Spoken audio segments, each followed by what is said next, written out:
Hello everyone, I'm Dr. Michael Davidson. Today I'd like to talk to you about supplements. Which ones are actually worth taking? As we know, there are so many supplement issues. I actually cover the problems revolving around the various quality issues in selecting a supplement and how to choose ones that are high quality and that are actually beneficial. Which ones can we actually use for general health? That's what I'll be covering in this video. So in general, it's best to get your nutrients from food rather than pills, because you can be more, it's much more reliable that food will contain those nutrients, because supplements can be oftentimes not contain what the label says and can be adulterated, so it's much more reliable to just get those nutrients from food. Another reason is that in food, these various nutrients are complexed with many other, hundreds of different compounds that are all, in the case of plant foods, they're all beneficial. So they'll be taken in by the body in a more balanced form, with other things that actually, are cofactors in helping these nutrients work. However, there are still things that we can't get from food, and that's what I actually recommend taking as far as in supplement form. But we have to research the quality of a supplement production process, from the growing and harvesting of foods used to make the supplements to the manufacturing quality control process. So this is true for supplements like herbs and food supplements. It's very important to have the knowledge and guidance of a knowledgeable healthcare professional in choosing your supplements and actually having a support program for you, because again, you have to take into account quite a number of factors. So that's what I'll actually cover next. And so having a healthcare professional, like a doctor knowledgeable in quality issues and the uses of these supplements, contraindications, and so on, is very important. It prevents masking of underlying pathology, meaning that if you're trying to self-treat with, say, an herbal supplement, let's say something like kava that can relax and ease tension, but if the person has tension because he has an underlying heart problem, and this causes elevated blood pressure and causes a feeling of anxiety when there's chest pain, obviously you're masking a symptom of something that has to be addressed. You can't just take a supplement and forget about this, because it can lead to very severe complications like a heart attack. Also, it's important to rule out contraindications, so conditions that would preclude the use of these supplements, and assess precautions. These include interaction with diseases, health conditions, and drugs, of course. Additionally, if you're working with a knowledgeable healthcare professional, they're able to tailor your supplement regimen, individually to you, and how because everyone responds differently. For example, to supplements and various things like herbs and even drugs. So you can have someone to tailor and monitor your reaction to these herbs and other supplements to optimize the effect. Also, you can ensure, the healthcare professional or doctor can ensure appropriate titration and administration method of supplements, how you should be taking them, when you should be taking them, any adjustment in dosage, etc. And also that healthcare professional can monitor response to supplement support with assessment tools, and of course modify the regimen accordingly based on those assessments. So now I'll actually be going through some very useful information about supplements for general health that anyone can actually use to improve their overall health. So vitamin B12, I recommend actually everyone take this at least 2,500 micrograms once each week. So that's the way I take it. You can just choose one day of the week, and you can take it on a weekly basis. You can also take it daily. There's nothing wrong with that. It's entirely up to you. and it's just a preference. But you might save a bit more money if you take it weekly, although they're typically not very expensive to begin with. So a little side note is that those over 65 years of age should take at least 1,000 micrograms of vitamin B12 as cyanocobalamin every day. So in their case, and if you're elderly over 65, then I do recommend it be taken daily, just because in the elderly there's reduced absorption of this vitamin, so they actually need to take it daily to have adequate levels in their body. So there's no danger actually of taking too much of this. It's very safe, so everyone should be taking it. And by the way, if there is a concern of deficiency in this vitamin B12, the best test to do to look for a deficiency is not the blood test, but it's actually a urine test. It's called a urine MMA test, methylmalonic acid, not serum B12, because those are very inaccurate. And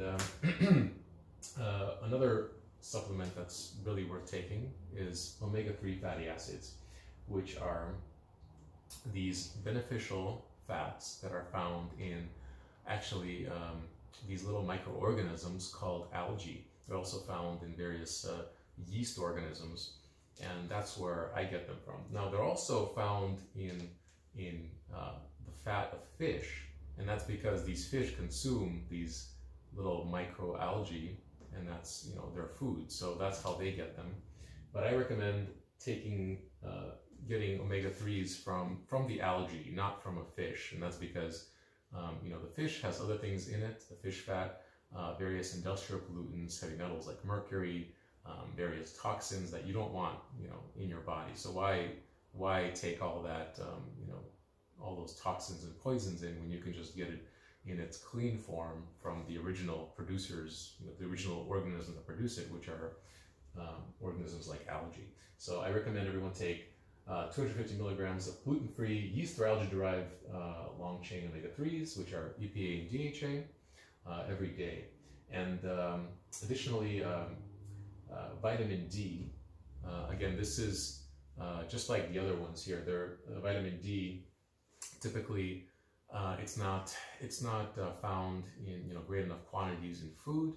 So I recommend everyone supplement 2,000 international units of vitamin D per day, and the preferred form is vitamin D3, not D2. So there's been studies on this, and aside from people that have a very severe deficiency in that case, they can take, it's still actually advisable to take D3. But of course, if you're very deficient, you should consult your doctor or a health professional before making these kinds of decisions. What about other things that people often like to or hear about are important and seek to get from pills, basically? What about calcium? So calcium actually should be obtained from food, not a supplement. And I recommend that everyone eats these healthy foods that also contain calcium. So they're dark green leafy vegetables, and they include things like spinach, chard, beet. Okay, I have to cut that out. They're dark green leafy vegetables, except for certain ones like spinach, chard, and beet greens. Although these are also very healthy to eat, they're not good sources of calcium because they have high oxalate content. So this renders the calcium not very well absorbed by the body. Iodine is another one. And for those who don't want to eat seaweed, you can take use iodized salt or just 150 microgram daily supplement of iodine will work. But you can also get these from sea vegetables such as laver, dulce, alari, wakame, nori. There's quite a number to choose from. Of note, though, the sea vegetable called hijiki should not be eaten due to high arsenic levels, And kelp should be avoided as it actually can have way too much iodine, believe it or not. Another one is iron, and I recommend all menstruating women should increase their absorption by combining foods rich in iron and vitamin C at meals. And also they should be checked for iron deficiency anemia every few years. There's a simple blood test. Men, however, should check for an iron overload disease before any attempt to increase iron intake. Of course, this does not relate to foods. You can eat healthy foods; it's not a problem as long as you're healthy.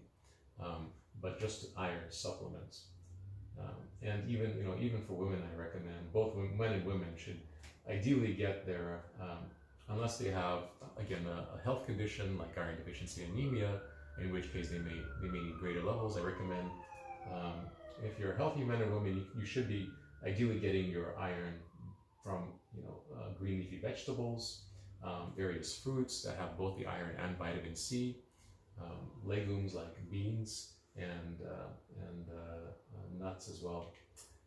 And so this is just recommended by also Dr. Michael Greger, and it's something that I would recommend as well. So my thanks to Dr. Greger for these recommendations. Now I'm going to go through some supplements that I personally recommend for most of my patients, and it's just the ones that pretty much the ones that I already mentioned. So algae oil, as I mentioned before, 250 micrograms per day. Vitamin B12, at least 2,500 micrograms per week. Vitamin D, at least 2,000 international units per day.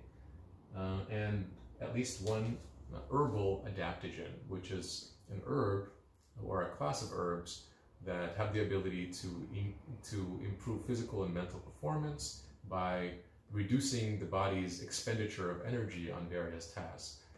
So in other words, it helps us cope with stress and better utilize the resources, the energy we have. So we don't basically end up using all of our energy on just various things like household activities and exercise, etc. So one example of an herb like this is called amla, and this has adaptogenic qualities.